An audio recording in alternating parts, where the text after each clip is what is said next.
So guide me on this, since we don't have a quorum, do we call order or do we? Okay, called order, okay. So it's 4:07, I have to start the Civil Service Commission meeting. Call the roll. Chair Cantrell, Present? Vice Chair McLaughlin, she's not here at the moment. Commissioner Paul is not here, present at the moment. Commissioner Tilka is not present at the moment. Commissioner Hoff, Present.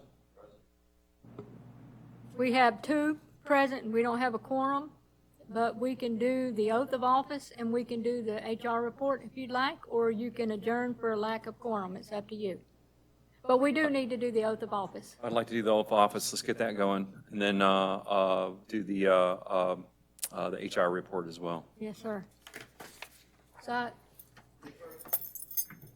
have you to stand up. Yeah, you can do it together. And what I'm going to do when I say "I," state your name for the record, and then state your name for the record, and both of you can repeat after me. Okay. I. I, Chair Cantrell. What was your? Do solemnly swear Solemnly swear that I will support the Constitution that I will support the Constitution of the United States, of the United States, the Constitution of the State of Florida, the Constitution of the State of Florida, the Charter, the Charter, and the Code of Ordinances and the Code of Ordinances of the City of Manor Beach, of the City of Manor Beach, and that I will faithfully discharge that I will faithfully discharge my duties my duties as a member of the Civil Service Commission as a member of the Civil Service Commission for the City of Manor Beach for the City of Manor Beach to the best of my ability to the best of my ability in the manner provided by law. in the manner provided by law. Congratulations. One more again, and one more. Sign this. And you go. Go ahead and sign.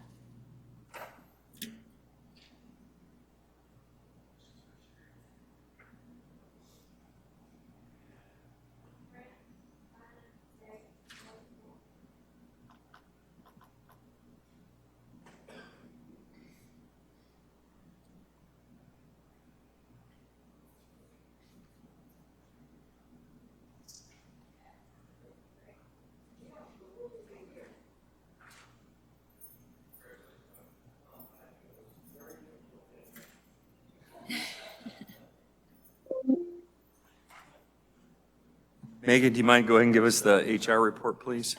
Sure. For today's HR report, we've got some open positions. I still have a building official position open. We are going to be working with Renee Narlock to fill that position since it's been pretty hard to find someone that is a good fit for our city. Senior planner is in the hiring stages. She actually just took her screening, so she's well on her way to coming on board. We have an engineer 1 still out there, a recreation leader 1. We have a sanitation worker. He's in the hiring stage right now, and I'm posting a recreation leader 2 position this week. For the positions that have been hired, we've got a sanitation worker who has a CDL. He is a replacement, and we've also replaced a marina attendant. Some of the projects that we're working on is the city manager recruitment. So we're working closely with Renee Narlock. She has been contracted, and the next step is she's going to be coming to the 22nd meeting to discuss what the board would like for the ad, and going from there for the steps on the hiring process. I also have been asked to gather a list of projects that the HR director would need to complete that I have not been able to do because I've just been too busy, unfortunately. And some of those are going to include going through job descriptions that have been provided by Garing Group. We've received those over the last month or so. We still have to sit with the employees to make sure that they're relevant. Paycom cleanup, there's a lot of vacant seats out there, and updating job descriptions in Paycom. I'd like to still get all the files digitally so that we can get into the new age here and not have to worry about papers, especially during emergency. I would like to also find another training software. I feel like the one that we're using right now is pretty antiquated. We've used the same training year after year, and I don't know if people are actually paying attention to it anymore. So I think it's time to update that. Another thing that we should be doing is more safety and training meetings with the needed departments, like Public Works, Fire, Recreation, just reminders on things so that we can make sure that we're compliant. And lastly is to help boost morale and reduce turnover. There have been a few positions that we've had a lot of turnover, so if they can research why and come up with a solution on how we can reduce that, that would be greatly appreciated. Can you give us an idea of the positions that have had high turnover? Sanitation would be definitely one of them, as well as recreation. I think unfortunately recreation, you've got the younger kids that are in there, so it is just going to have a high turnover rate, whatever we do. For sanitation, if I'm going too far, can you guys tell me to stop? Because I don't know where the line's drawn right now. It's fuzzy. Okay. So. You mean the line in terms of your meeting? Oh, you're here. Hi, happy Yes. birthday. Oh, you weren't told I was here? No, I wasn't told you're here. You're kind of thin today. There we go. Yeah. Yeah. What are you saying? I was not thin other days? You've been thin for a long time, but today you're almost invisible. Yeah, happy Yeah. birthday, man. Happy birthday. Okay. Thank you, Mr. Chair. So anyway, you can have any discussion or report or whatever that you want. I would also recommend before you adjourn that you at least try to set the next meeting date, if not the whole schedule. And then the clerk can try to make sure that a quorum will be present for that meeting, and then maybe we could set the full year schedule. But since you got everybody else present, I'm here and staff's here, you might want to set the next meeting since there's no next meeting scheduled. Great. Thank you, Mr. Eschenfelder. By the way, Scott, Mr. Eschenfelder is our attorney. Yeah. Okay. All right. So sanitation, the things that I'm curious about because the Garing Group, and I had mentioned this in the past. I question whether what we asked for is what we received. But the original documents for the job descriptions, could we please have those shared with the Civil Service Commission so we can see where they're at to start with? Absolutely. All right. Because I believe it was $10,000 that we asked the Board of Commissioners to pay for that process. And I'd like to verify that what we're asking to happen is actually happening. Did they provide those? I don't know if you had a chance to look through them, but have they provided like a standard format? Not a standard job description, but a standard format? I haven't looked at it, to be completely honest. Okay, all right. But I'd like to see whatever they provide unedited. Sure. All right. I think when I say I should be saying the Civil Service Commission. Absolutely. All right. I'll send it to Clara so she can share it with the board. Okay. There's things where you're saying, and I understand what you're saying because you know that there's going to be a transition of HR. I mean, that's definite. There are things you're saying, like you want to look at safety training, boosting morale, software to replace what you currently have for training. The job descriptions are going to go into that person. The employee files being scanned, put into Paycom. If you're not going to be sticking with Paycom, which I don't know if that's the case. No, that Paycom would stay. Paycom will stay? Okay. Is that something you would prefer for HR, the new HR person to do? Or is that something that you really should not hold off on doing? I would prefer the new HR person to do it because they probably would have a more grasp of what is out there that they have liked to use and what is required for the training purposes. Understood. Okay. All right. So talking about the ideas to help boost morale and reduce turnover. Recreation is definitely going to have one of those things because it's summer work. A lot of that's summer work, so you know that's going to turn over. During the rest of the year, I'm sure there's a staff that consists of that as well, right? Yes. Is that a high turnover rate during the rest of the year as well? I would say maybe Rec Leader 1 for the after-school program if they graduate college and they're ready to move on to the next step in their career. But as far as regular turnover, probably not. It's probably just outgrowing the position. Okay. Do we have returning employees from one year to the next? Yeah, for the most part. Okay. All right. And it's pretty much a friend referral program too down there. Yeah, understood. Usually a lot of times in jobs, that's a lot of the point of it is that somebody knows you, you have better opportunities of speaking to someone. So. And that's something that I would like to talk to the new HR person as well as a referral program. That's been brought up to my attention too. So maybe we can do $50 if they stay throughout probation, $100 if they stay throughout the year, or something like that. Yeah, cool. Sounds great. Maybe the new city manager can do that too.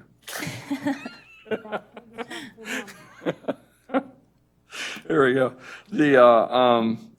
So sanitation, that one's been a challenge all along. It can be, yeah. Yeah, so the CDL, have we looked to see if the person that's received, that has a CDL, if we're doing a comparable pay rate? Because from what I remember on the old stuff, is there was a dollar bump for a CDL, which that's $2,080 a year. That's not, for what they have to go through to get that CDL, that's not significant. Yeah, I can So- understand that. So what we're Yeah. doing right now is we do have a couple people that have permits who are in the application process to get CDL. And if we did choose those, we would help them get to the finish line and pay for the CDL to make sure that they get it and are working for us.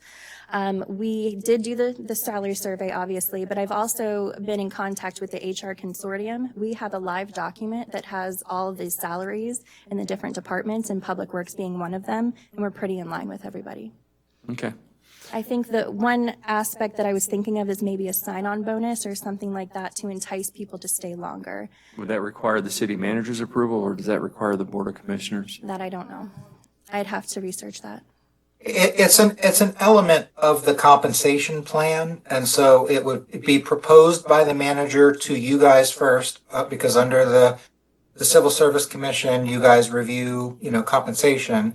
You would make your recommendations, and then the manager would take it to the commission, and the commission would finally approve it, because the manager has to act within the budget and the programs that are established by the commission.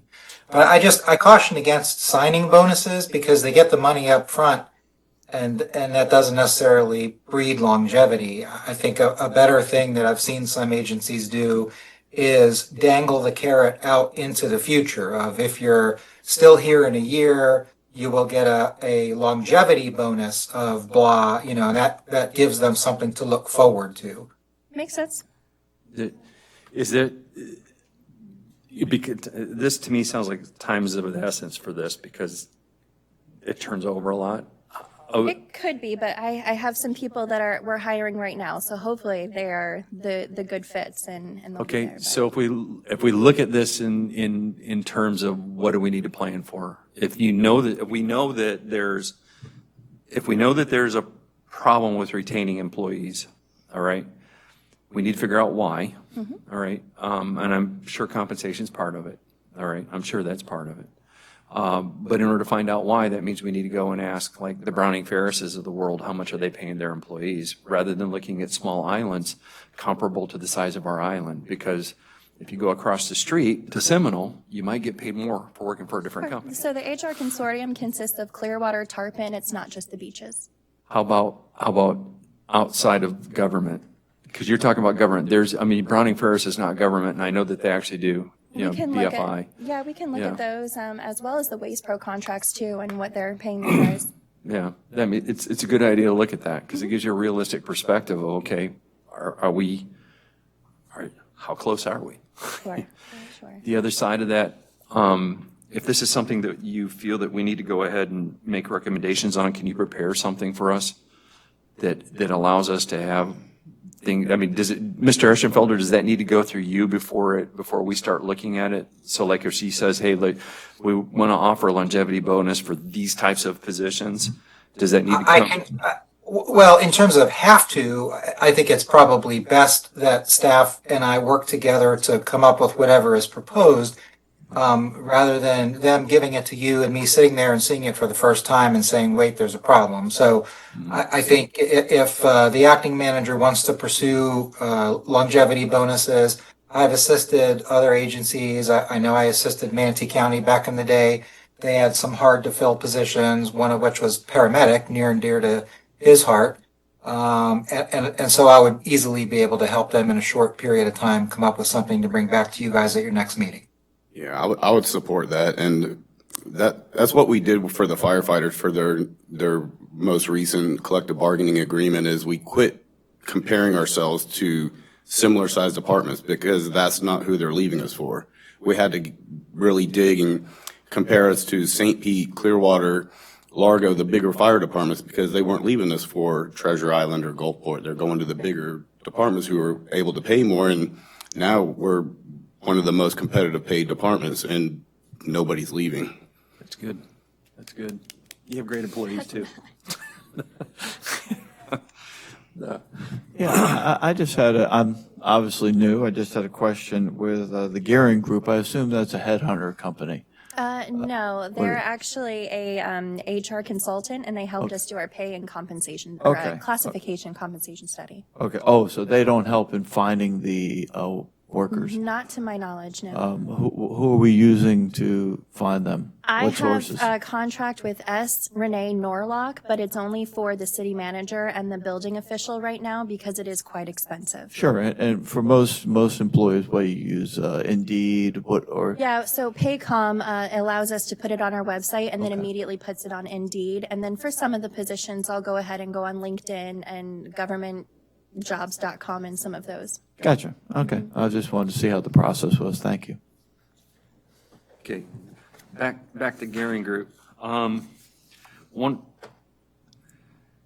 we sat down and we originally had the discussions, one of the things that was supposed to happen is they were supposed to speak to the employees, and that didn't happen. I know there was a survey, but they never came and spoke to the employees. What information do we have out there that will provide us better insight to understand what Gearing Group still owes us compared to what we received? From my knowledge, I just would have to look at the job descriptions and make sure they're all there, but that's what they've. Yeah, that's not the compensation side, though. That was an extra $10,000 for job descriptions. Correct. So we asked in the original compensation study plan, we asked for them to meet with employees. That's the way it was sold, is they would meet with employees, they would come here. Never happened. Now, I know that we had the hurricane that got in the way, all right? That was significant and traumatic, but they never came.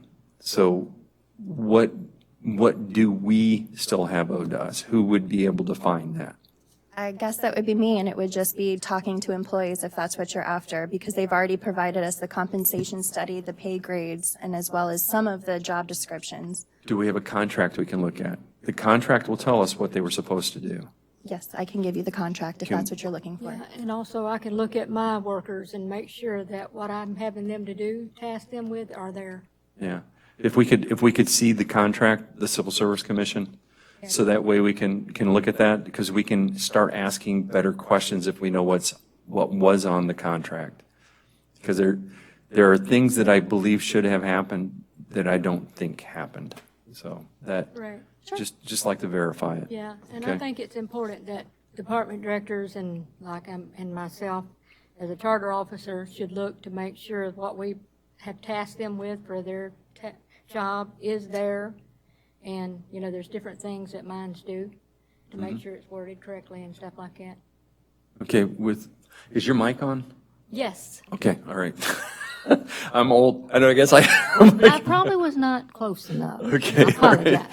I don't want to task other people to have to do stuff. I'd like for us to look first, and then we should ask questions based on what we see. I think it would be easier if we made sure everything was there, would lessen the questions.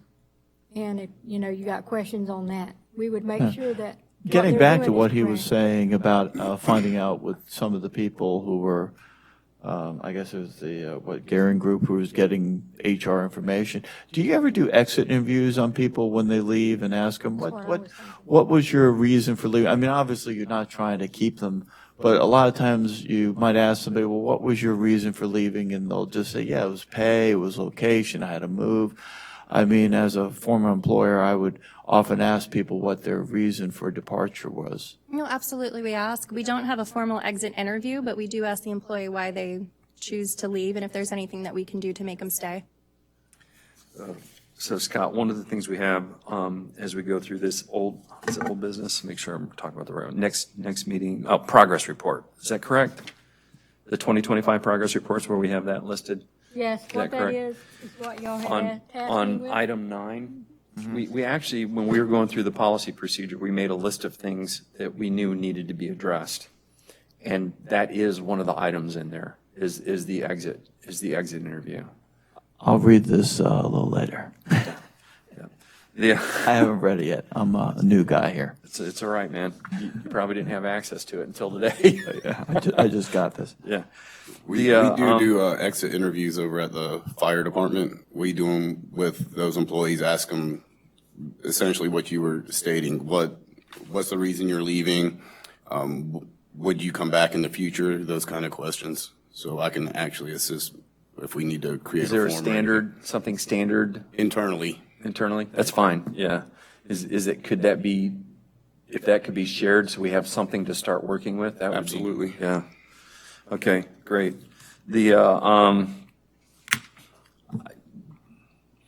So we can't approve the minutes. Should we review those, Mr. Eschenfelder? I cannot. You're not allowed to act because you don't have a quorum, so those will just carry forward to the next meeting. So we don't review them or anything, right? Well, I mean, you can give your feedback now, but in terms of approving them, they'll have to wait until you have a quorum. I don't have any feedback. They looked fine to me, so I need to wait for a quorum on that one then. We can't appoint a chair, can't appoint a vice chair. Does that mean that like I'm like quasi in that position until we make a decision in the future? You're the occupant of the office until a new person is appointed to occupy the office, so you Understood. remain chair. Okay, let's go ahead and make a meeting date for the next meeting. Let's schedule that. Can we choose between the two of us, Scott and Chief and Megan and everyone? Can we choose 2 dates so that way you can reach out to the other people, 3 people, and then we'll let you confirm which of those 2 dates work best for everybody? Yeah. Would that be okay? Sure. Chief, are you all right with that? Yeah. Okay. The good thing is, with my new job, I can pretty much schedule anything beyond 2 weeks. Oh,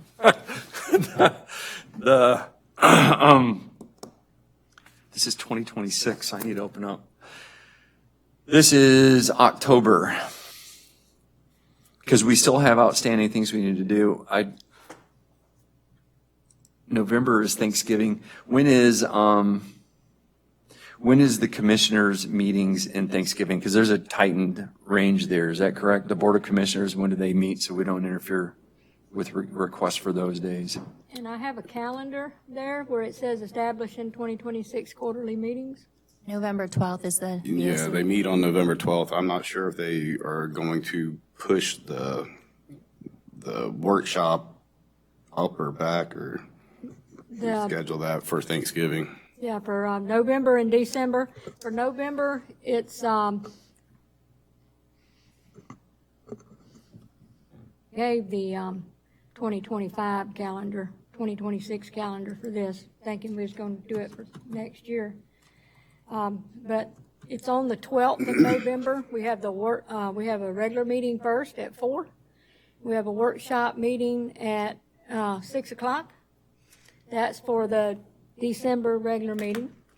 And then December the 10th, those are second Wednesdays. We have a regular meeting at 4 and a workshop at 6. And also the week of Thanksgiving, on the 25th, we have a special meeting at 2 o'clock for the dredging RFP. Oh, is that going to happen? That is going to happen. Yes. We've received all the permits. We've received all of them except the one from Pinellas County. We submitted that one though, and that one shouldn't be delayed at all. We have the state appropriations ready, and ironically enough, Pinellas County is dredging the middle of Johns Pass. So they're dredging the actual channel, and then we have to wait for them to complete their project before we can begin ours. Okay. So we're projected to start in January of 26. Cool. Good. All right.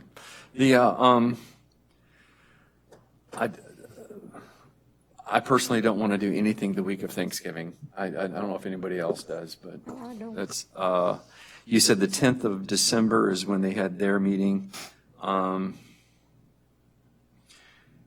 Tuesday, December 2nd, would that be something reasonable for you, Scott? Yeah, I can do Tuesday, December 2nd. You want 4 p.m.? Works for me. Perfect, okay. So 10 to 4 p.m. And let's try 4 p.m. for a second date, just Mr. Eschenfelder, would you be the 4th? Would that, if we tried to do 2 different dates so that way we could give options to people, would the 4th be an option as well? We're talking Thursday, December 4th? Yeah, either one of those, not both, just one of Yes, those. yes. That Tuesday and that Thursday are good for me. So I'll hold both at 4 o'clock. They're both fine for me. Chief? Does work. Okay, Megan? Yep, room's open. And how about you, Clara? All right, I've so written it would you down. reach out to everybody and ask them which of those 2 days, and then Yes. the one where the majority of us say we'll make it, that's the one we come to? Yeah, All right? yeah, Megan will do that. Okay. All right. So we got that. BOC compensation, we can't talk about that yet. HR report we did. Just so you're aware, Mr. Ashenfelder, have you seen that BOC compensation thing that I requested to be submitted in there? It's on page 6D, 6 Delta, page 9. I'm sorry, it's item 6D, page 9. I saw it in there. I didn't know I would need to do anything about it. I don't think there's anything we can do. I personally wanted to bring that before the Civil Service Commission to see if they would make a recommendation. I think it needs to be done personally, but I know I'm just one person, you know. So have you had a chance to look at that, Scott? No, this is first I've heard of it. So you're aware, and I'm going to be wrong on these numbers. There's no doubt in my mind about this. Is it Board of Commissioners are paid? It goes by Florida statute in Yeah. the city charter, and they have an ordinance. And if they're going to do an increase, they have to do that, and it has to be, for it to kick in at the next election and be adopted. Understood. No later than 6 months, no closer than 6 months before that election. Yeah, they have to vote it for the next. I understand that. But it doesn't matter if this goes in right now or not. To me, I don't care. It's something they do. And I'm going to be wrong on these numbers. I'm certain I'm wrong on this, but they get paid something like $7,500 a year, something like that. The mayor gets 10 and the commissioners get 7,500. That's it, okay. And when we look at the size of the city, which really there's 4,000 residents, but we have a $50 million annual budget. So it's approximately $1 million a month, sorry. $1 million a week is correct. $1 million a week, roughly. But then even talking with Chief and listening, we have somewhere in the vicinity of 1 million visitors a year, easily. If you look at that and you extrapolate that over 52 weeks, it's somewhere around 2,000 extra people. If you don't include that and you just compare it to other cities that have at least 4,000 residents and bring in at least $50,000 a year, or 50 million, a year, those cities are paying their commissioners roughly $60,000. I didn't look up for mayor. I just went and looked for commissioners.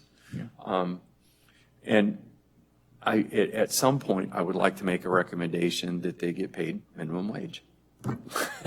I get a salary that's equivalent to minimum wage. Doesn't make them rich, but it provides them an income that should be in some range for what the work they're doing. There are several of the commissioners I talked to, they've never asked for this, nobody's ever said anything. But I see the work they're doing personally, and I don't think they're fairly compensating themselves, because we're not just a small fishing village. We have been in the past, but we're not. We're the second busiest city for visitation as far as beaches. I somewhat agree with you. I mean, we're especially now with the requirements that they have where you have to do full financial disclosure. That really discourages most people who may have some money who don't want to disclose it. So you have more people who That's actually, that's not correct. That was overruled by the courts, that statutory change, so they don't have to do that. Is that true? You don't have to fill out Form 1 or Form 6? Well, they have to, You have to Not fill Form that 6. out. But as far as the disclosure for running for commission, I believe that's what Attorney Eschenfelder is referring to. It's a Form 1 that they do annually and as part of their qualifying. But the Form 6 that you're talking about, that is full disclosure, the Eschenfelder is correct, that was thrown out. Oh, I didn't know that. Yeah, I mean, but at the same time, I do agree with you that, you're having people who are spending their time and they are basically having to do a lot of work. And why not compensate them? Yep. I don't know what's fair. I don't want to ask for $60,000 pay for any one of them, but I think asking $30,000, which is roughly a little under $15 an hour, I think that's fair. I think, that sounds reasonable. Yeah. And even though I'm saying that, I need to make sure I mention this. For me personally, I think there's a conflict of interest. So I got to put that out there too. Why is that? I'm married to one of the commissioners. So I feel it is a conflict of interest, but yet I think it needs to be stated, so, Microphone. yeah. Two brothers can be on the commission. Two sisters can be on the commission. Husband and wife can be on the commission. Yeah, A but- married couple can be on a commission. But I'm asking for them to get a pay raise, and I would, at some point, in some respect, because I'm married, would benefit from it. So that's why I want to say I think that there's a conflict of interest. So I just want to put that out there. Yeah, I don't you're want to, you're recommending that they get a pay raise. yeah, yep.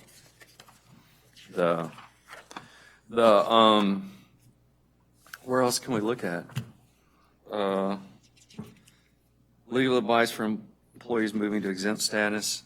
Chief, you did a lot of work on this. As a matter of fact, the majority of these 53 pages are that. Mr. Eschenfelder, you He gave did him a a lot lot of of work. information.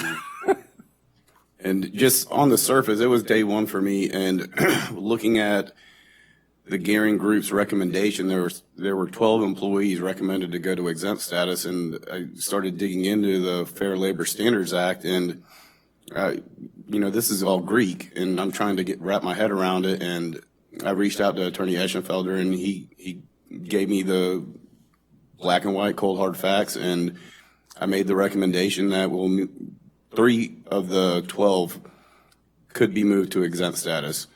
And the other 9, if I'm wrong, then we have an entire year to make sure we get it right. That was, I can't remember what page, but it was parking. The fire marshal, and the marina manager, director, supervisor. Because they're making decisions. Yeah, exactly. Yeah. And Attorney Eschenfelder agreed with those 3 recommendations. Yeah. The administrative assistants would be removed from that list, is that correct? Yes. Because that's something we questioned. It is something we questioned, and speaking with Eschenfelder again, the title is irrelevant. It's the jobs that they're doing and the responsibilities that's attached to that position. So when you see ground maintenance supervisor, is he actually supervising? No, it's one person, if I'm not mistaken. So even if he does have an employee under him, he does not have the ability to hire and fire that individual, make independent decisions outside of the department director. So there's different categories, but the main one was there's 4 categories you have to hit, and it's not just 1 or 2 of them. You have to be able to hit all 4 of them, and those 9 did not, in my opinion. Yeah. One of the things you're making me think of is if you have to use tools, you typically are not a salaried employee. Exactly. Yes. And I reached out to Attorney Eschenfelder again to find out what the consequences would be to move people into an exempt status when they don't meet the eligibility to be exempt. And It can range anywhere from $10,000 for each occurrence, and then you have to pay the individual back pay, overtime, health and benefits. In my opinion, it was going to open up the city for a possible liability, very expensive liability. All right, thank you for doing it. Yes, sir. Yep. I think pay grades, I saw the sheet on that. I did have a question on it. What page is that on? I looked at this on my computer at home and I did not bring the 49? 8B at the top? Got it, okay. There we go, so it's page 52.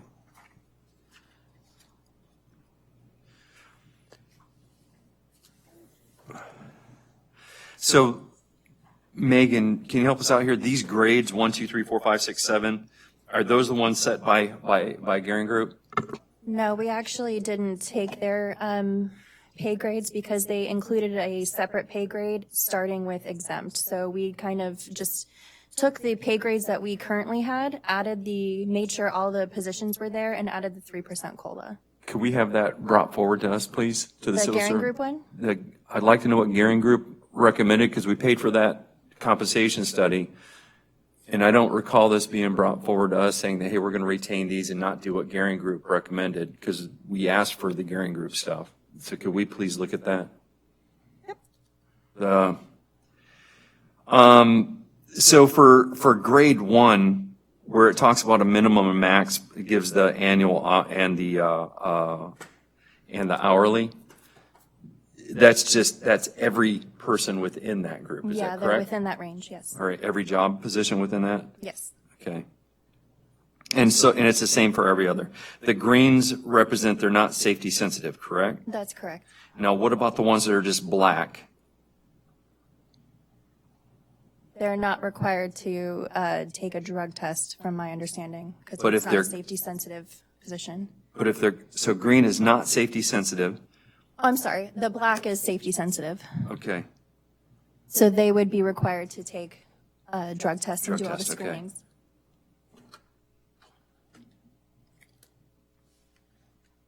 And when they did the study, I had one position that wasn't on there. Because it was vacant at the time.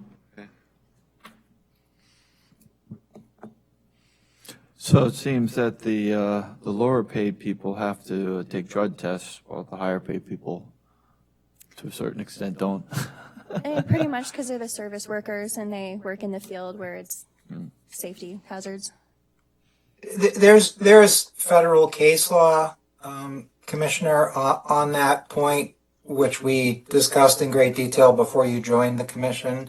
I'm sure that the clerk, if she hasn't already, will share with you prior historical minutes and so forth so you can read about it. But if we, require testing of people that don't fall into safety sensitive or reasonable suspicion, that's a violation of the Fourth Amendment. And so that's why we have to focus on safety sensitive and reasonable suspicion.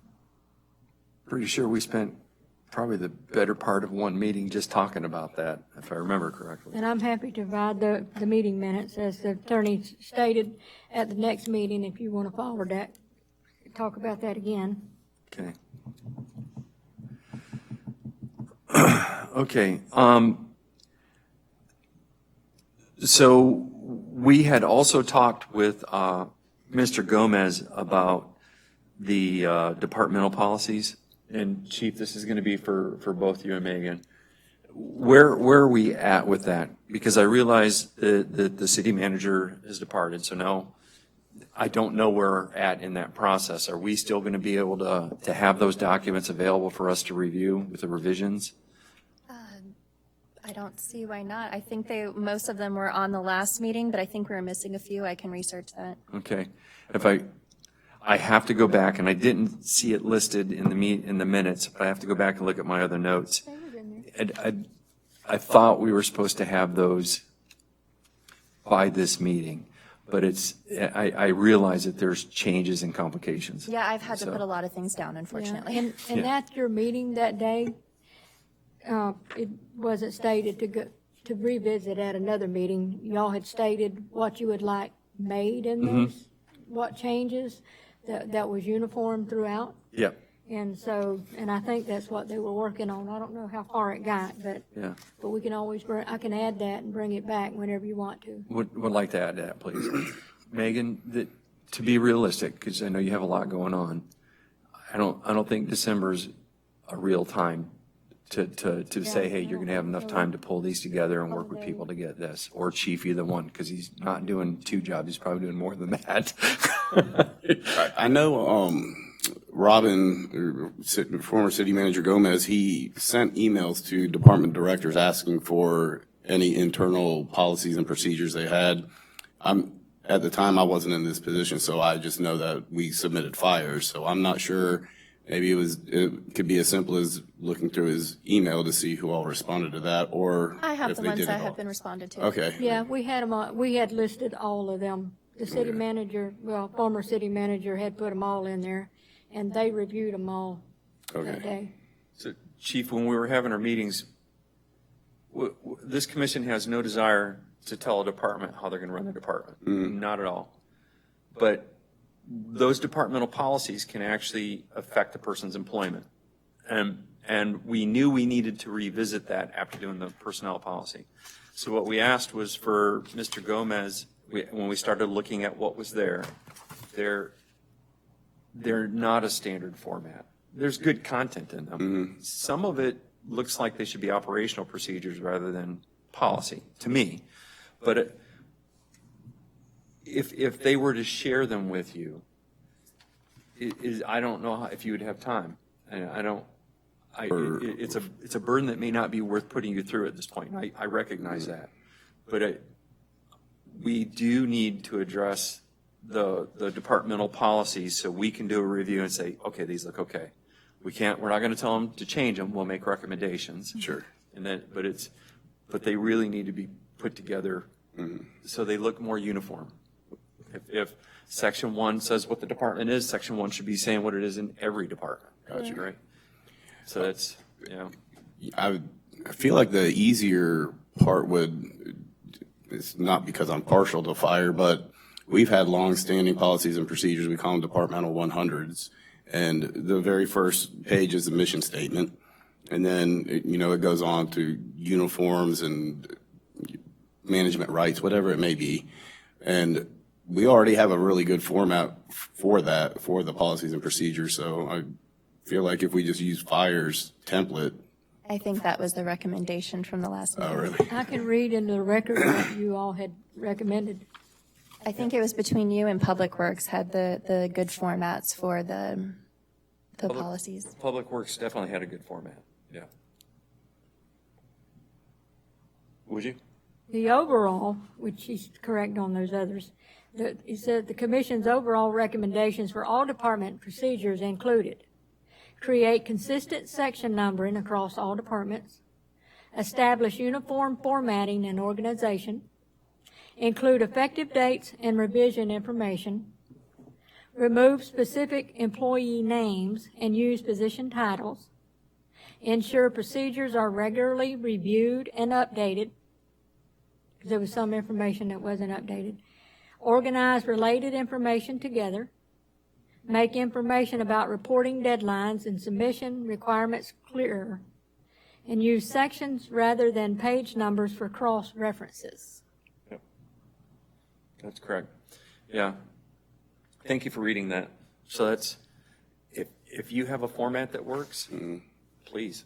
Absolutely. And just for transparency, the National Fire Protection Association, they recommend policy and procedure review every 3 years, and we just completed ours probably a week ago. So we follow that format, take the recommendation, and every 3 years we look them over, review at least the major ones. Some of the ones like uniforms, our uniforms haven't changed, so we just leave that one alone. But operationally, we always clean them up, and that's probably a good habit for the entire city. Every 3 years, just review them. Yep. That way you can see the revision date on them as well. There's no revision dates on the other things. Fair It needs to enough. start. It needs to start. The safety manual was one of those things too that we wanted to look at, but that we need to get through the departmental policies, I think, before we try to tackle that. So it's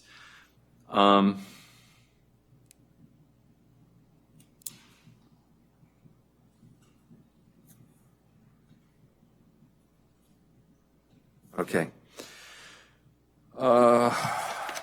I don't have anything else. And I don't want to keep everybody here forever. It's an hour, and we've gone through stuff. Mr. Ashenfelder, what's the proper way, since there's not a quorum? Do we just adjourn, or what do we do? You adjourn the meeting for a lack of quorum. Okay. All right. So, Chief, is there anything you'd like to add? No, sir. Okay. Yeah, I have my task list here, and we'll have everything hopefully to you by the next meeting. Okay, thank you. Megan? No, I'm good. Okay. Clara? I did want to remind you, when you get the notices that we have the meetings, the links are put in the email. The link is to your packets, and we have printed packets at the same time. If you want to come down and pick up a printed copy, you may, or in the meantime, you could click in the link and read your policy before the meeting, the packet before the meeting date. How far in advance do you have the packets ready? Well, I had the packet published like 2 weeks in advance, Okay. and then we did some last-minute editing, like maybe a week before. Okay. So if I wanted to pick it up, and I like paper myself, so I might come and Yes, pick sir. it up so I can write on it. You're more than welcome to do that. When you get that notice, you can just come down and pick it up. Thank you. Mr. Ashenfelder, is there anything you'd like to add, or anything you need us that you think we have not addressed? No, Mr. Chair, you ran one of the more productive meetings of the past year without even having a quorum. It moved, didn't it? Yeah. Oh, God. Scott, is there anything you'd like to add? No. Okay. All right. At this point, it's 4:54. I'd like to adjourn for lack of quorum.